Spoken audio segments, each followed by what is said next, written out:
Yesu kwa makofi na kelele unapoketi. Nashukuru Mungu kwa viongozi wetu. Thank you Innocent. Asante sana, Mungu akubariki. Thank you so much, Brother Innocent, for the job well done. May the Lord bless you. Asante kwaya zote, Jesus Power, kwaya vijana, kwaya ya Carmel. Thank you so much for all the choir, Jesus Power, Carmel, and Youth Choir. Na kina Francis imenikumbusha ule wimbo nyakati ninaokoka. And Brother Francis, you remind me of a song when I was getting to the Lord. Ninajua Bwana atafanya nini? Atatengeneza njia. I know the Lord to make the way. Bwana Yesu asifiwe sana. Tumefika Marekani, bado tunamhitaji Mungu atengeneze njia katika maisha yetu. We are in the US, but we still need God to make a way for our life. Kwa hiyo Mungu awabariki sana vijana mlipoimba huo wimbo. May God bless you, the youth, for singing that song. Kwa kweli mlikumbusha nyakati hizo wakati nakuwa katika wokovu. You reminded me on the time I was getting into the Lord. Bwana Yesu asifiwe. Amen. Wangapi tuko na furaha kusikia neno? Hebu tumshangilie Bwana Yesu tena. Praise the Lord. Hallelujah. Basi tunaendelea na somo letu linasema ujenzi wa familia. We continue with our lesson which says remodeling your marriage. Ujenzi wa familia.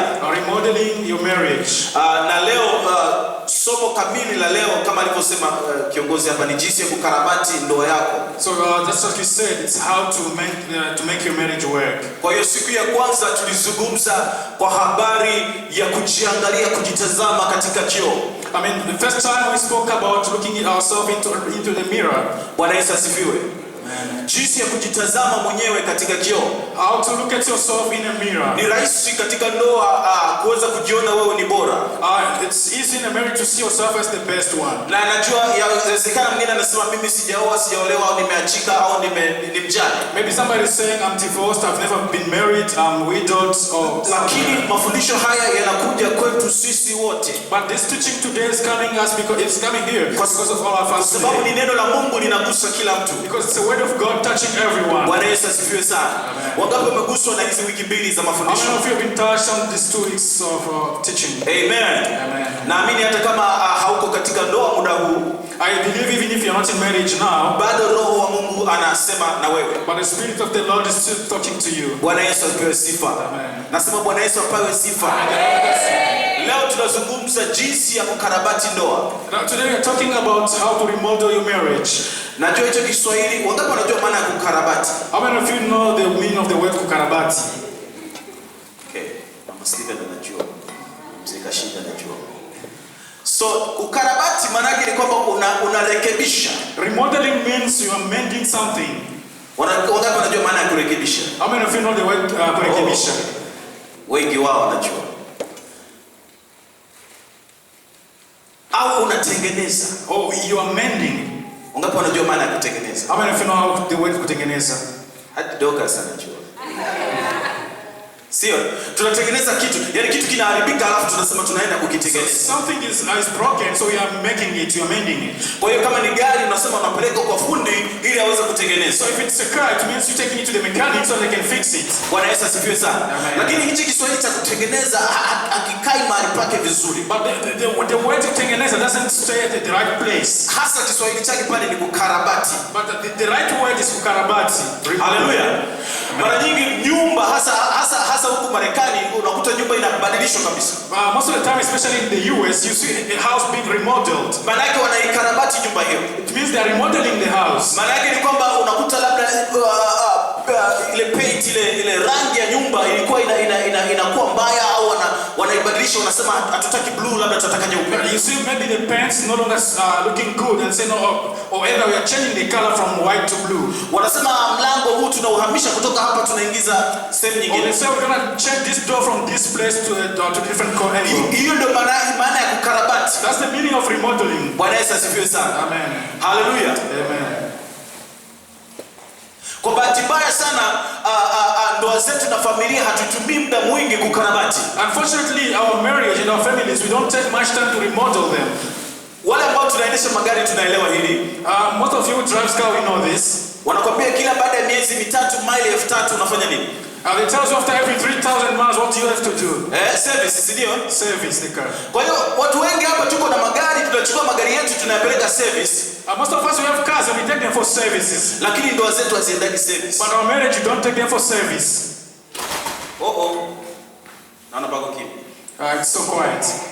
Ndoa zetu haziendagi service. Our marriages don't go to services. Mwaka wa kwanza, wa pili, wa tatu mambo yanaenda vizuri. First year, second year, third year, things are still going good. Baada ya miaka kadhaa mambo yanaanza kuharibika.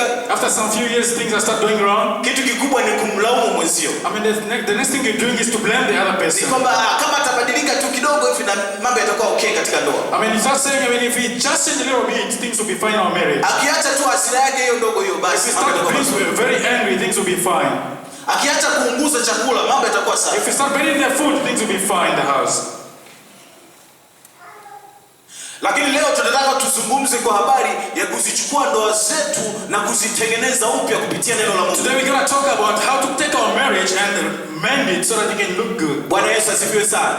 Tuko tayari Are we ready? Amen. Amen. Hallelujah. Amen. Basi tuende tukasome neno la Mungu ambalo tulikuja kusoma hapo mara ya kwanza. So let's go and read the word of God that we've read before. Katika waraka wa kwanza wa Yohana, the first book of John, ile sura ya 4, chapter 4.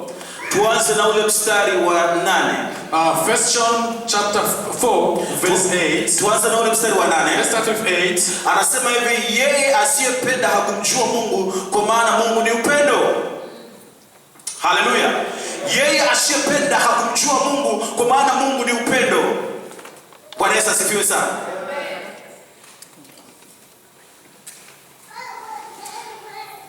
Yeye asiyependa hakumjua Mungu, kwa maana Mungu ni upendo.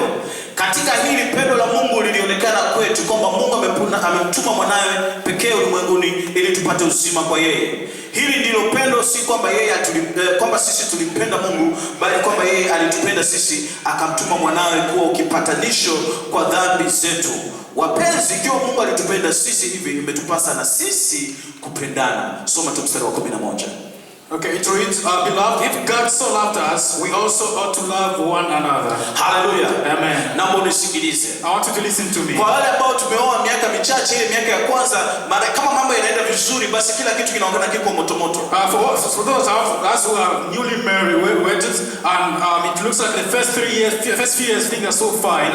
Naamini mmekuwa mkisikia mifano yangu na ninaendelea kurudia. You've been listening to my examples and I'll continue doing that. Kwa hiyo siku za kwanza mke wako unaziona nywele zake vizuri. The first days you see your wife's hairstyle looking good. Akibadilisha tu unajua. When they change the hairstyle, you know. Lakini miaka inavyoenda, as years goes on, akibadilisha hata ujui kama amebadilisha. When they change the hairstyle, you don't even know, don't even notice. Kwa sababu kila kitu kinaenda kwa kawaida. Because everything is now looking normal. Hallelujah. Amen. Bwana Yesu asifiwe sana. Hata hiyo kitu inaitwa upendo, upendo na wenyewe unaanza kuchakaa. Even what's called love, the love starts fading up. Nilisema wiki iliyopita, mtu baada ya kumwambia mke wake kwamba anampenda au kumuonyesha kwamba mume wake anampenda. I said last time that it's of somebody telling their wife that or their partner that I love them. Moyoni anasema sina haja ya kufanya chochote, maana yake anajua kwamba anampenda. In your heart you start telling yourself that I know she knows this. Biblia inasema hivi kwamba yeye Mungu alimtuma Yesu mwanawe awe upatanisho. The Bible says that God sent his son so that he can become a bridge between us. Kwa maana Mungu alikaa katika mbingu yake, katika utukufu wake, akamwona mwanadamu jinsi alipopotea. Because God, when he was sitting up there, he saw that the human being was lost. Akaona hivi kwamba huyu mwanadamu niliyomuumba kwa mfano wangu, he saw that the person I created on my image, hawezi kufika mahali hapo pa utukufu nilipo. He won't get to the glory. Akaweza kuniabudu na kukaa na mimi milele. To glorify me and live with me in everlasting life. Kwa sababu ametenda dhambi. Because he has sinned. Kumbuka mahusiano yalivyoanza vizuri katika bustani ya Edeni. Remember how our relationship started very well in the garden. Kati ya Mungu na mwanadamu. Between God and human being. Biblia inasema kwamba Mungu alitembea wakati huo. The Bible says God was walking in the garden. Alikuwa akiwasiliana na Adam na Eva. He was communicating very well with Adam and Eve. Mambo yalikuwa inaenda vizuri kabisa. Everything was going so good. Lakini siku na dakika ambayo mwanadamu alitenda dhambi, but the day and hour the human being committed sin, ule uhusiano ukakatika. And the relationship, the communication stopped. Si Siku Mungu anakuja kumtafuta Adamu, the day God came to look for Adam, unakumbuka swali ambalo Mungu alimuuliza Adamu? you remember the question that God asked Adam? Alimuulizaje? What was the question? Akamuuliza uko Asked him, where are you? Ukisoma haya maandiko, Mungu hajawahi kuuliza uko wapi. I mean, if you read in the Bible, God has never asked, where are you? Siku zote Adamu alikuwa anatamani kuwa na mahusiano na Mungu. Every day, Adam needed to be in communication with God. Kuwa na ushirika na Mungu. I mean, to be in a fellowship with God. Lakini kitu kikaingia hapa katikati. But something comes in between. Na ndipo Mungu anakuja anasema, sasa hiki kitu kimeingia hapa katikati na kwenda kufanya namna. I mean, then God says something comes in between, then I have to do something. Na njia pekee ni Yesu kufa pale msalabani. And the only way is Jesus dying on the cross. Bwana Yesu asifiwe sana. Ndugu zangu, tuko mahali hapa kwa sababu Yesu alilipa hiyo gharama hapo msalabani. Fellows, we are here because Jesus paid the price. Hiyo gharama ilipolipwa, kila aaminie anapata access, anapata kuingia katika ushirika na Mungu. When the price was paid, everyone who believes, he gets in communication with God. Bwana Yesu asifiwe. Amen. Kama niko peke yangu. Bwana Yesu asifiwe. Kitu gani kilimsukuma Mungu? Ni upendo. What pushed God to do that? That's love. Bwana Yesu asifiwe sana. Amen. Turudi tena kwa swala la ndoa na familia. Let's go back to the family issue, marriage issue. Siku za kwanza mawasiliano ni mazuri. First days, everything looks good. Text messages zinasema text messages zinasema kwamba I can't wait to see you, darling. You sending each other text messages and telling each other that you can't wait to see each other. Na hasa wale wachumba, especially those are still fiancés. Ukiwa katika uchumba, when you're still dating like a fiancé, uko mbinguni, you are in heaven. Siku unayooa, when you get married, unarudi duniani, and you come back to earth. Au mzee Daniel amesipatia sababu au sio duniani tu, unaenda kuzimu kabisa. Not even on earth, maybe in hell. Tutabaki huyu mwanamke ni mzigo mtupu, shida kabisa. I mean, that's saying that that's too much problems. Kirudi hata mke wako akutazame nenda tu. I mean, when you come back home, your wife doesn't even look at you and they don't even care about you. Akijitahidi sana ameacha chakula hapo mezani anaenda kulala. I mean, if they try their best to leave the food on the table and go and sleep, ushirika umevunjika. I mean, that's fellowships stop. Mara nyingi kama ndani ya nyumba kuna baba na mama na watoto na wenyewe wanaanza ku affect. I mean, most of the time if there's father and mother and children in the house, the children start being affected. Wanaanza kuona kuna kitu fulani hakiendeki vizuri. They start noticing that there's something not going well in the house. Bwana Yesu asifiwe sana. Amen. Najua mahubiri yangu yanakuwa kama refu, kwa nianze kufupisha hapa leo. I know my preaching is always too long, but let me make it short this time. Point ya kwanza. The first point, ili kuweza kukarabati ndoa yako, so that you can remodel your marriage, na hata familia yako, even your family. Inawezekana wewe hauko katika ndoa, You may be not in a marriage, lakini haya yatakwenda kukusaidia. but this is going to help you. Namba moja, first point, inasema jitahidi kuwa na maongezi mazuri ili muweze kuwasiliana.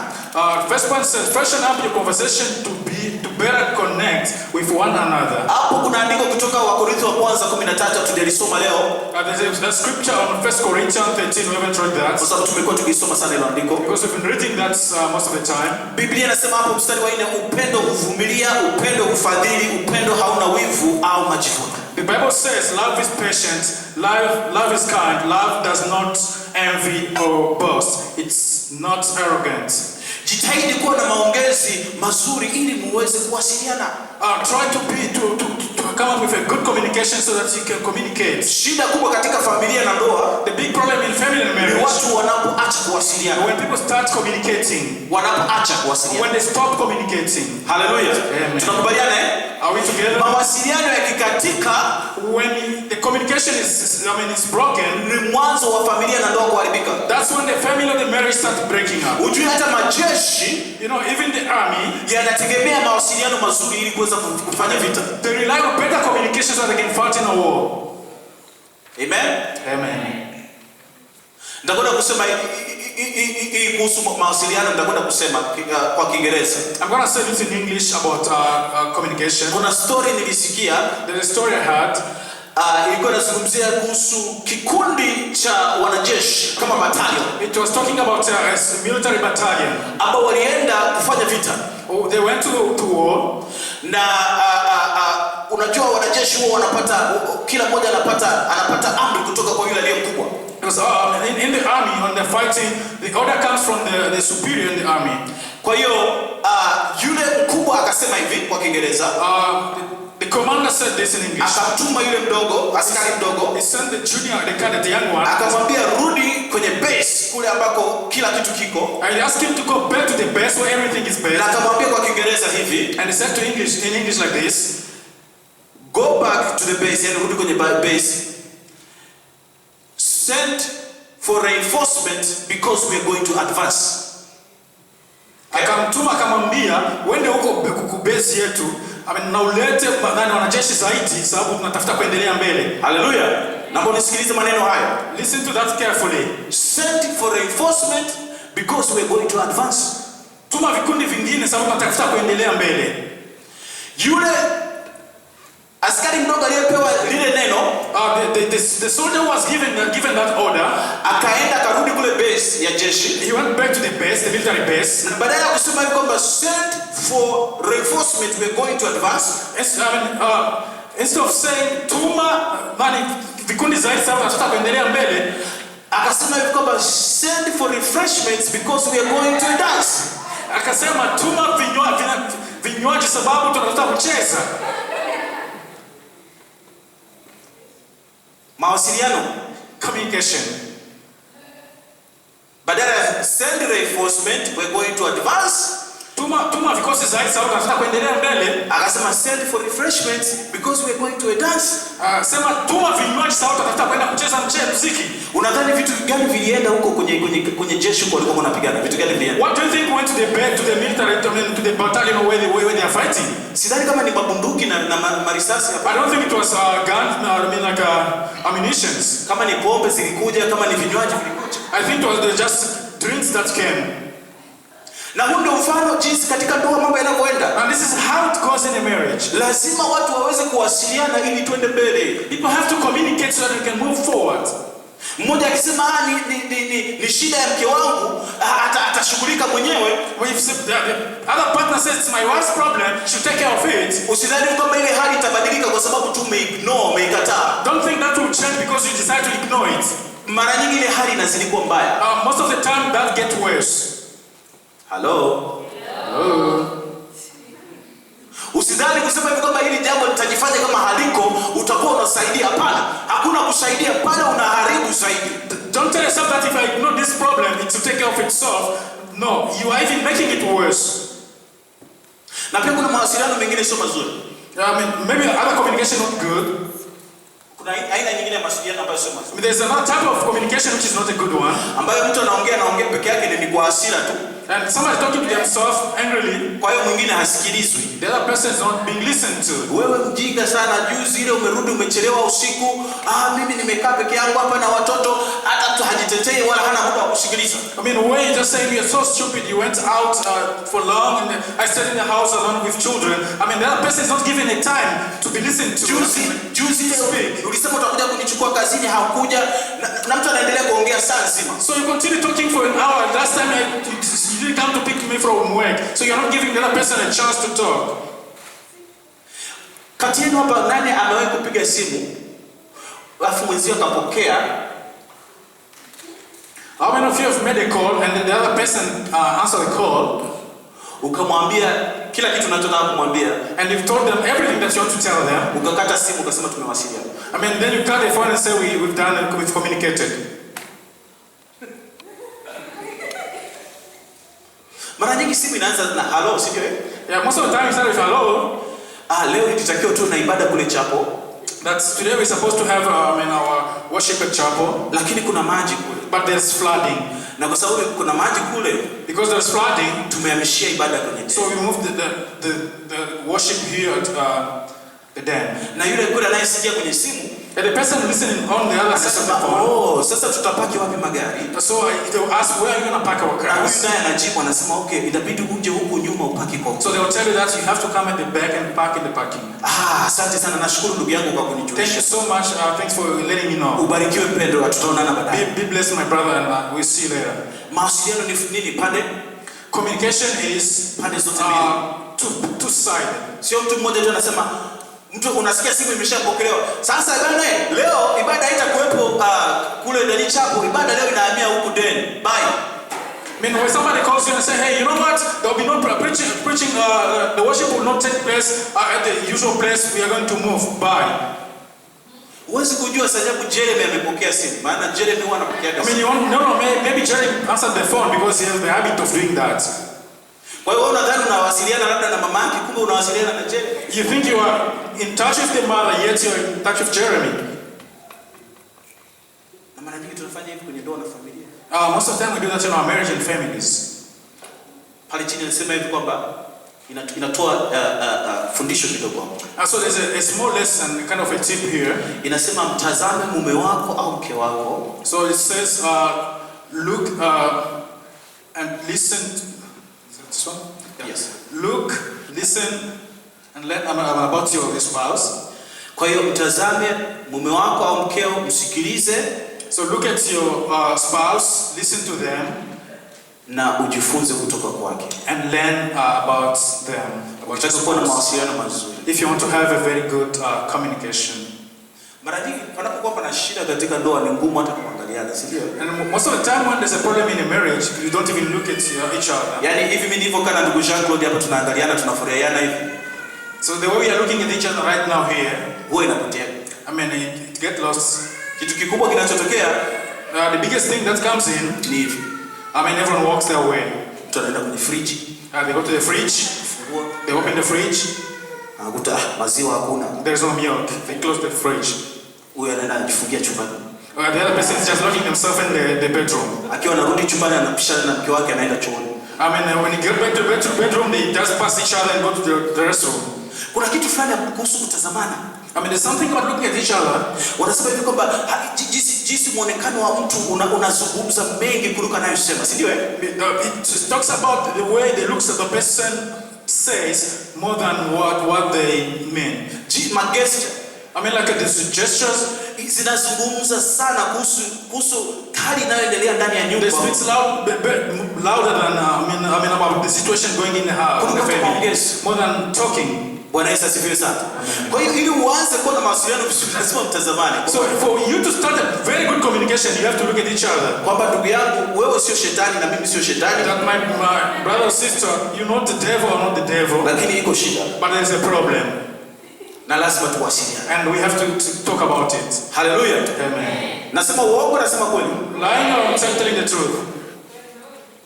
Shetani kitu cha kwanza kiingia kwenye familia na kuvunja mawasiliano. I mean, the first thing that Satan does when they get in a family to break communication. Kama kuna watoto wako wanafanya kitu chao huko, wanarudi saa 8 usiku, saa 6 usiku, baba ajui, mama hajui nini kinaendelea. So if there are children who comes in the house late and the parents don't know what's going on, mawasiliano yamekatika. Because there's broken communication. Na shetani hapo ndo anajenga ngome yake, anasema hii ndio familia nzuri ya kukapa, sitatoka isipokuwa kwa deliverance. Amen. So the devil says this is what I'm going to build my foundation unless there's deliverance here.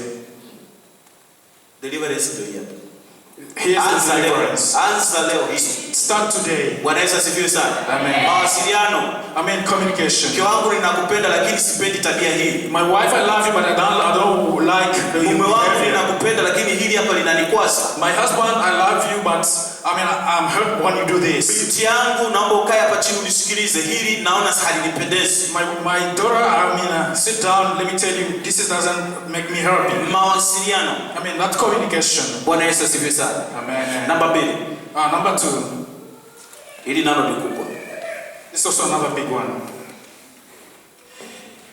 Jitahidi kutunza fedha na uchumi wenu ili kuondoa lawama. Reorganize your finances to avoid stressful scorekeeping. Inasemekana hasa hapa tulipo Marekani ndoa nyingi zinaharibika na kuvunjika kwa sababu fedha. I mean, it said that in the US especially, most marriages are broken because of money. Watu wanashindana kuhusu fedha. People are not getting along because of money. Kwa muda mfupi niliyokaa hapa nimeona wakati wa tax. For the short time I've been here, I've noticed that during the tax return period, unaweza kuwa muda ambao shetani anaingilia kila ndoa. I mean, it's the time that the devil getting most marriages. Si ndio? Is that true? Najua watu wanaweza wasijibu, lakini I know you won't answer, but from experience. Aliandikisha watoto sijui vipi, vikaenda vikarudi, vikawa vile, vikaenda vikashuka. They claim children, I don't know what and what and what. Na siri za watu zinaanza kutoka. And that secrets start coming out about when tax period. Jitahidi kutunza fedha na uchumi wenu ili kuondoa lawama. Reorganize your finance to avoid stressful scorekeeping. Kuwa wazi.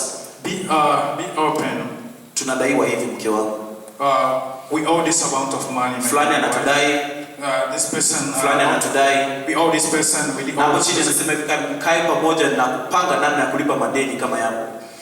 Yeah, so it's down here it's saying strategize together how you chip away and outstanding debts. Usijifanye kila kitu kinaendelea vizuri huko. Don't pretend as everything is okay. You're just singing hallelujah, amen. Baba mwenye nyumba anarudi nyumbani.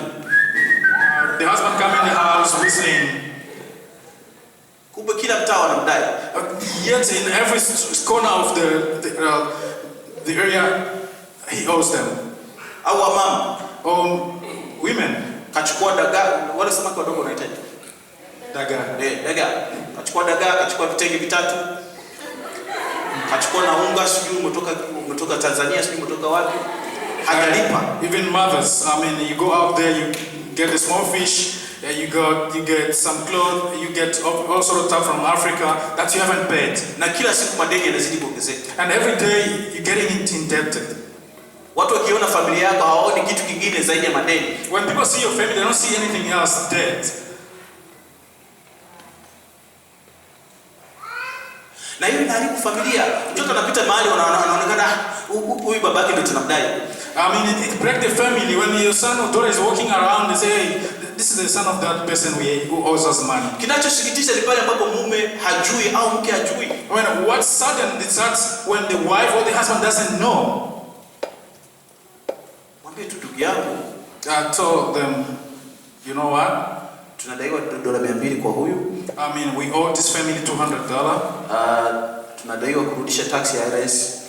We have to pay back IRS money. Dola zozote zile wanazodai. Whichever amount they're asking. Tunadaiwa kama ni michango yote ile tunadaiwa. We have this contribution that we haven't paid. Hivyo vikwembe tunadaiwa. Those clothes that we haven't paid. Na hapa inasema mkae pamoja kuangalia haya madeni yataondoka. I mean, it says that sit together and strategize how you chip away the outstanding debts. Wangapi tunakuwa na amani tunapokuwa na madeni? How many of you are peaceful when they owe money? Mimi mwenyewe si wagi na amani. I've never been in peace when I owe somebody.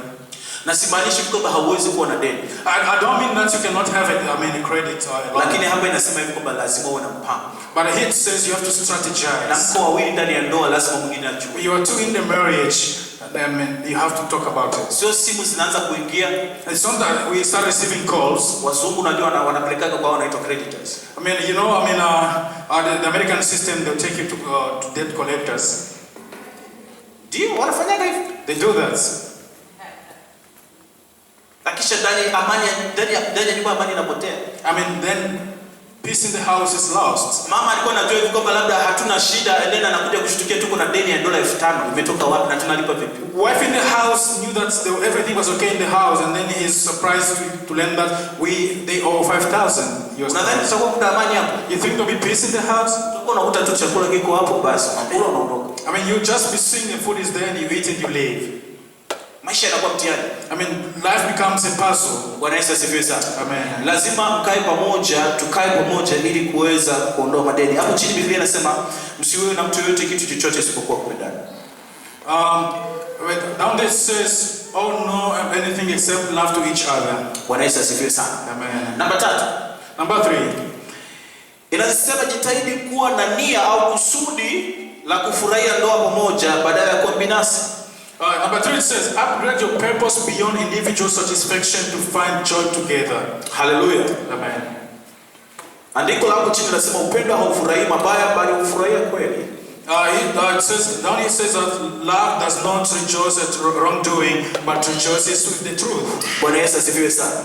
Sasa hii inamaanisha nini? Jitahidi kuwa na nia na kusudi la kufurahia ndoa pamoja badala ya kuwa binafsi. Hii inamaanisha kitu gani? What does it mean upgrading your purpose beyond individual satisfaction to find joy together? Wangapi wanajua Kiswahili cha kuwa binafsi? I mean, how many of you know the Swahili of being binafsi? Selfish. I mean selfish. Hallelujah. Mtu anayejipenda mwenyewe. I mean the person who is selfish. Anataka mambo yake tu. I mean he just wants to think about himself.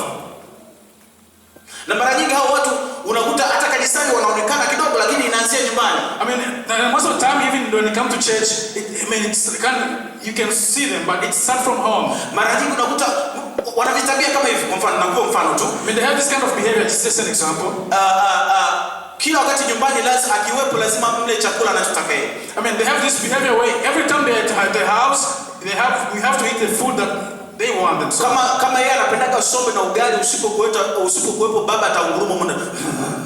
I mean if he likes cassava leaves with fufu, I mean if it's not there then they start roaming in the house. Kama anataka mke wake anavaa vikwembe tu. If they want their wife to only wear the African attire, vikwembe, it's only that. Kama ni hivyo vya juu hivyo tunaita vilemba. I mean if you're wearing those garments over on the head, basi ni hivyo tu. And that's it. Mke hana muda wa kufikiria kama na mimi napenda ni kitu gani nivae nionekane vipi.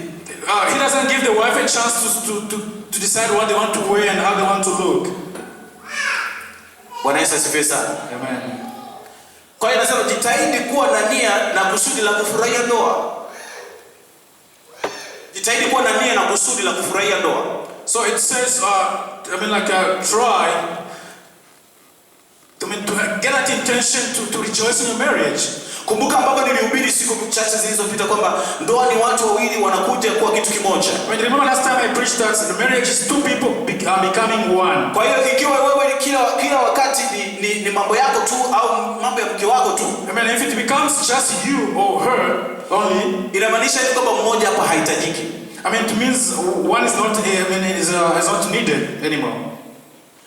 Wakati najifunza seminari nikafundishwa mchungaji mmoja akasema alikuwa anatufundisha mambo ya ndoa zamani miaka zaidi ya 10. A few years ago when I was in seminary and we talked about marriage, na akasema kwa Kiingereza hivi kwamba if you get into marriage wanting to get all what you want, kila ambacho unataka wewe, then the other person is unnecessary. I mean so it starts teaching saying that kama unataka kupata vile ambavyo wenyewe unataka mle kwenye ndoa yenu, maana yule mtu mwingine haitajiki. Maana kama unataka wewe kila wakati unakula sombe ukiwepo nyumbani, if you want to eat cassava leaves every time you're at the house, wasipike kitu kingine, you should not cook anything else. Hata kama wengine wanataka kula vitu tofauti, if the other people want to eat something different, inamaanisha huyu mtu inabidi ahame aishi peke yake apate vitu vyote anavyotaka yeye. It means that person has to move away so that they can get everything they need to. Hello? Tuko pamoja eh? Are we together? Unakumbuka nilipofundisha kwa habari ya kwamba ndoa ni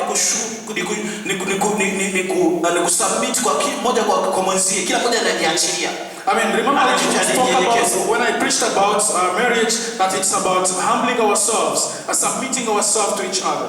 Kwa hiyo mume anajinyenyekeza kwa mke, the husband submit themselves to the wife, na mke anajinyenyekeza kwa bwana, and the wife submit themselves to the husband. Lakini mume ndio kichwa, ndio kiongozi, but the man is the head of the family, is the leader of the family. Na tumepewa kuwapenda wake zetu, and we've been told as men to love our wives, na wake wamepewa kututii, and women are told to submit to men. Lakini hiyo haimaanishi kwamba wewe ndio unakuwa una sauti kila mahali unasikika tu wewe tu. I mean it doesn't mean you are the voice in the house, everything you say stand as it is.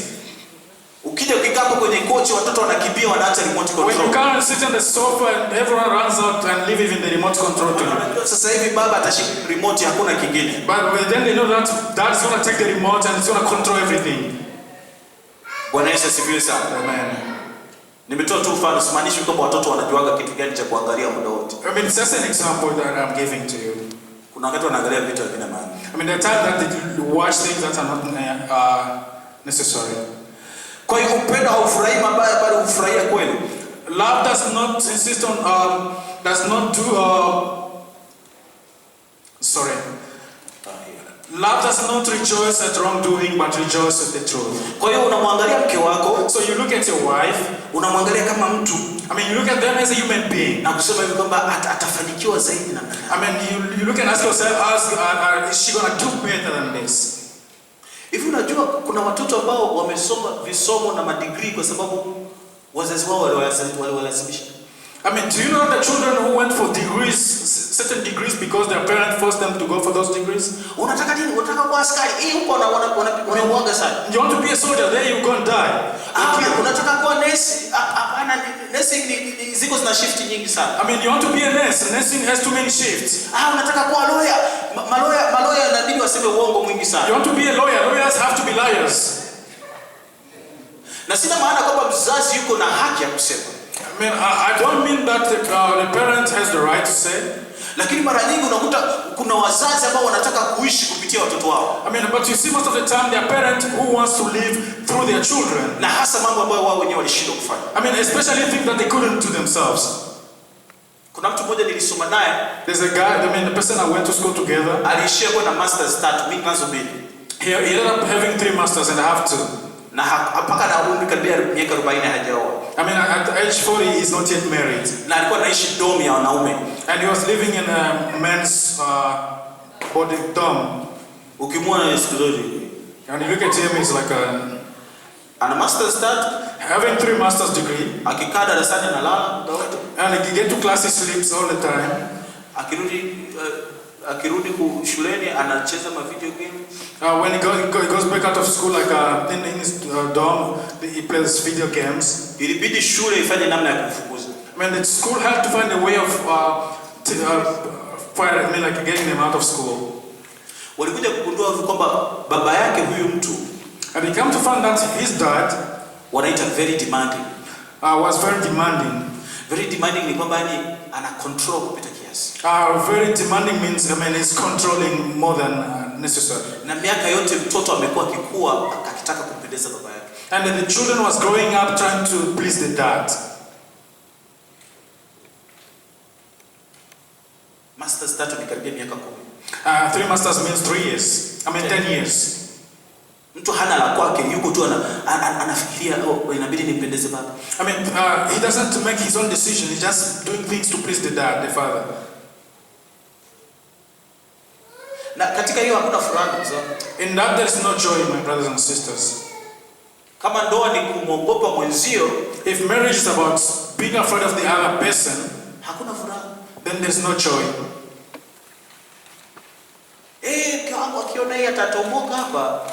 If my wife says this, they will shout so much. So marriage is about communication. I mean, if I love you and the this is not good, I mean, let's go this way.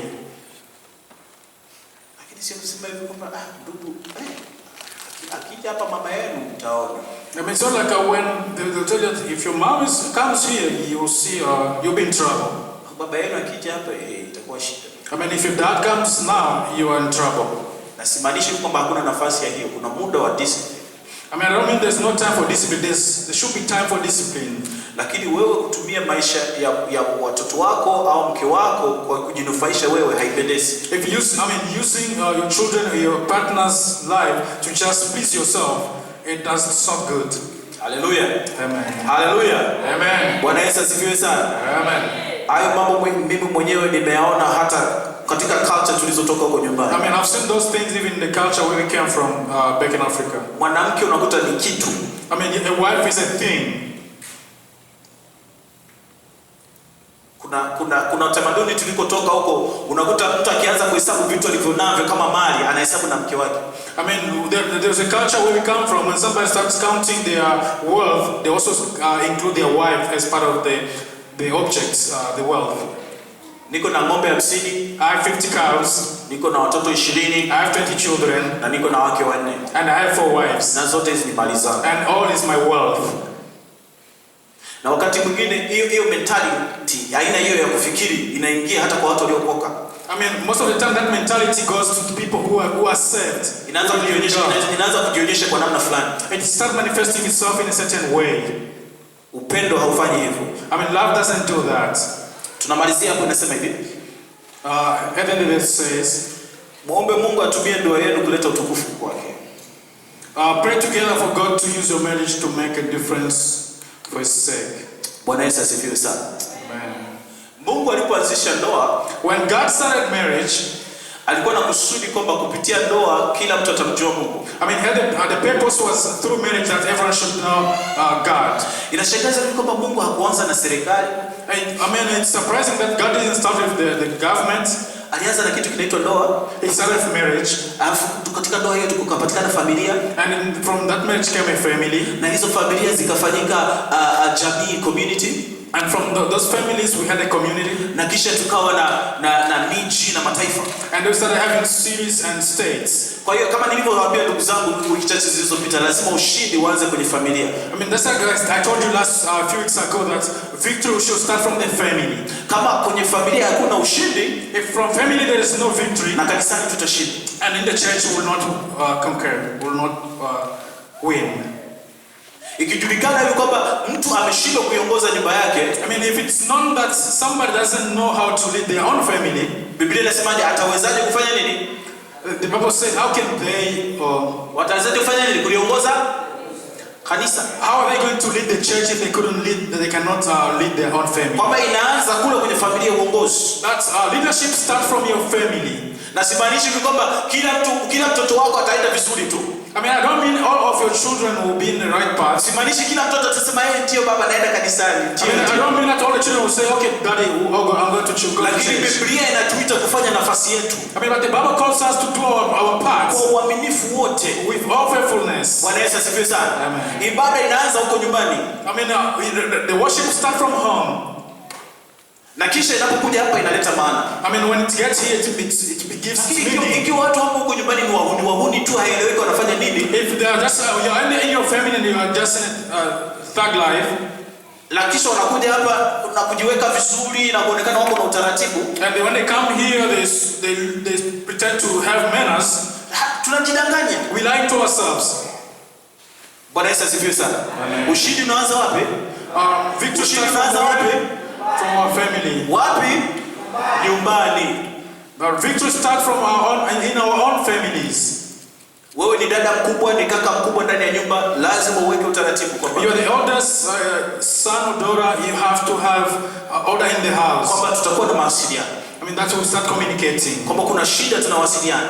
When there's a problem, we have to communicate about it. Kama kuna mtu ana deni ndani ya nyumba, ni vizuri tujue. If somebody has a loan in the house, we have to know about it. Na kwamba tutajitahidi kila mtu afurahie. I mean, that we'll try that so that everyone can enjoy. Bwana Yesu asifiwe sana. Nimesema haya mambo si kwa ajili ya ndoa tu, lakini hata wale ambao wako na familia ambazo hakuna mume na mke. I'm not talking just about marriages, I'm also talking about families. Bwana Yesu asifiwe sana. Amen. Na nikubushie ile ambayo nimefundisha kidogo siku chache zilizopita kwamba lazima kuna utaratibu ndani ya nyumba. That's in the house there should be order, there should be certain order.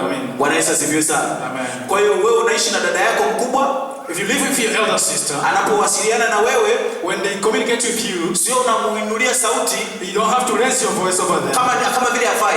Just like they don't mean anything to you. No. Uko utaratibu. There's order in the house. Uko wewe ni mama ndani ya nyumba, you are the mother of the house, unafuata utaratibu. You have to follow the order. Wewe ni mtoto ndani ya nyumba, you are the child in the house, unafuata utaratibu. You have to follow the order. Bwana Yesu asifiwe sana. Haijalishi kwamba huyo ambaye yuko juu yako yuko na haki au hana haki.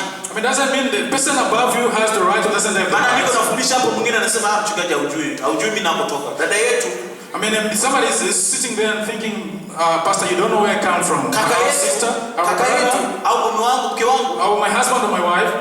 Biblia inasema kwamba tunaanza kwanza hapo, ndo ushindi unatokea hapo. So we're saying that's where victory starts from.